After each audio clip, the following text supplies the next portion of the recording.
okay ल hello hi नमस्ते hope सबैजना एकदम आराम हुनुहुन्छ होला अघि मैले चाहिँ अहिले बेलुका 10:30 बजे त्यतिखेर भिडियो बनाउँदैछु किन किन किन भन्दाखेरि चाहिँ मलाई धेरैजना सोध्यो कि भ्लग के भयो तिम्रो भ्लग के भयो भनेर सोध्दै थियो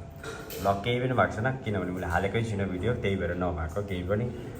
टाइम पनि छैन त्यस्तो आज छुट्टी भएर कहाँबाट सुतेर उठेर भर्खर बनाउनु लागेको अनि यो चाहिँ भ्लग पनि भन्दैन I will say this fun is just a random video है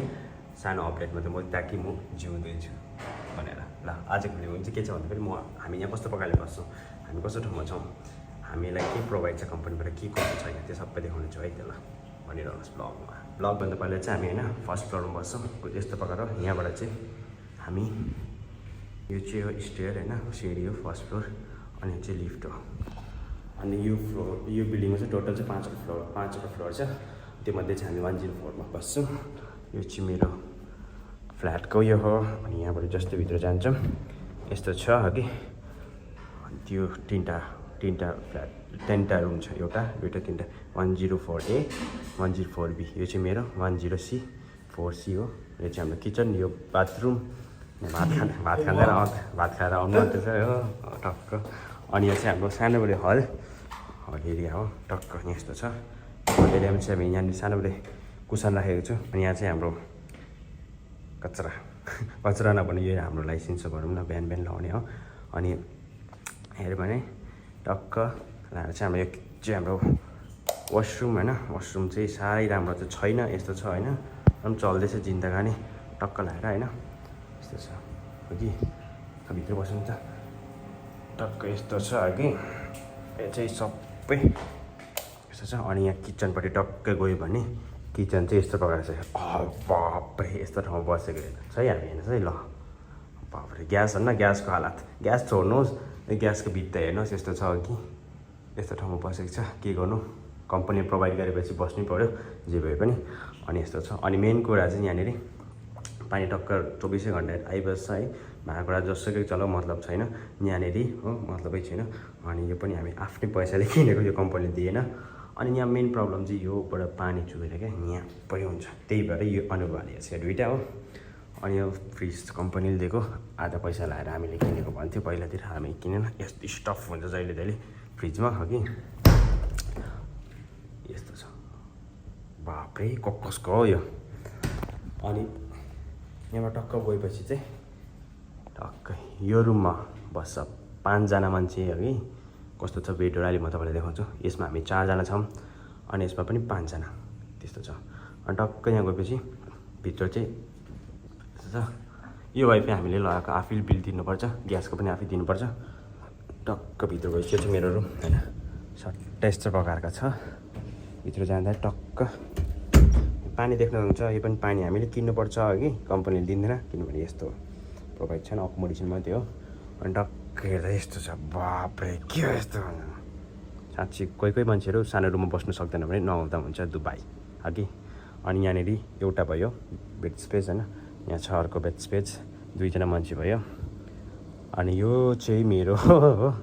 यहाँनिर त्यतिकै चलिरहेछ यहाँ चाहिँ विशाल भाइको यस्तो बनाउँछु उनीहरूले चाहिँ मलाई मन पर्दैन यस्तो बनाएको चाहिँ निसासेको जस्तो हुन्छ अनि यो चाहिँ टक्क हामी खानासाना खाने टक्क बसेर होइन पलेटी मारेर डाइनिङ त भएको उल्टाबाट होइन त्यहाँ पछि चाहिँ के देखाउँ चाहिँ यस्तो छ यहाँबाट टक्क मेरो ब्याल्कनी भन्नु खिड्की नेपालको भाषामा झ्याल हो टक्क झ्याल खोल्यो भने चाहिँ बाहिर चाहिँ लुक्स भ्युज यस्तो छ मेरो यस्तो खास केही छैन भ्युज हो यस्तो छ है भ्युज चाहिँ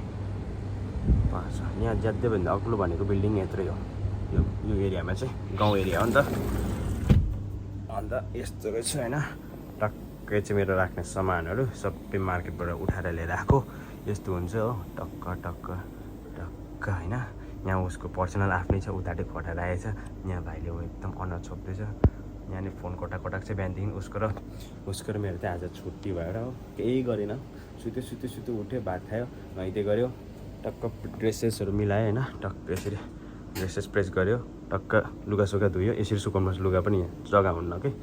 अनि यसरी राख्यो होइन टक्क तपाईँलाई यो ठाउँ चाहिँ हामी रासन स्टोरेज गर्ने ठाउँ हो क्या यहाँ चाहिँ टक्क तेलहरू प्याजहरू हाल्नु सकेछ हो अनि यो मसलाहरू अनि चामल चाहिँ यसरी स्टक राख्छ हामी हो यो बट्टामा हालेर अनि त्यहाँ पनि राख्छ यसरी त्यहाँपछि चाहिँ टक्क होइन यस्तो यस्तो छ अनि हाम्रो चाहिँ एउटा मेन कुरा क्या हाम्रै रुममा मात्रै त्यो कसैको रुममा चाहिँ मिनी फ्रिज क्या हामी मिनी फ्रिज पनि राखेको छ यसरी आफ्नो पर्सनल हो यहाँ चाहिँ के बेला यसो चिसो पिसोहरू हल्का फ्रुट्सहरू यस्तो केही छैन अहिले चाहिँ हल्का यस्तो राख्नुको लागि हो यस्तो छ यसरी जिउनुपर्छ यहाँनिर हामी चाहिँ अब कतिजना चाहिँ सोच्नुहुन्छ होला कम्पनीले सबै दिएको छ ढुक्कै नै छ बाहिर यस्तो हेने तेने कुरा गर्छ तर त्यस्तो भने जहाँ पनि आएपछि कम्प्रोमाइज हुनुपर्छ क्या कम्प्रोमाइज गर्नु नै पर्छ त्यो लाइफको उद्देश्य हो चल्दैछ जिन्दगी अब 13 महिना बुइसक्यो अब लगभग 1 वर्ष 11 महिना छ भनौँ न हो त्यहाँपछि चट्ट लाग्ने हो यस्तो चल्दैछ जिन्दगी ल आजको भ्लग यस्तै हो भ्लग होइन भिडियो हो यो भ्लग भन्दिनँ म ऱ्यान्डम अहिले चाहिँ यो कुन चाहिँ महिना चल्दैछ मार्च चल्दैछ मार्चमा चाहिँ अस्ति मार्चभन्दा अगाडि फेब्रुअरीसँग चाहिँ हामीले यो एसी ट्याक्कै चलाएको थिएनौँ अहिले चाहिँ सुन्नुहुन्छ भाइ रङ चलाउनै पर्छ अन्त मात्रै सुत्नु सक्छ नि हामी सुत्नु सक्दैन गरम भएको छ नि त आजकल हो त्यही भएर लस् त आजको भिडियो यति नै है म जिउँदैछु है त्यहाँ सबैजनालाई मेरो सोसियल मिडियाको साथी फेसबुकको साथी सबैजनालाई त्यही भन्न चाहन्छु thank you bye bye live you life live you dream फेरि भेटौँला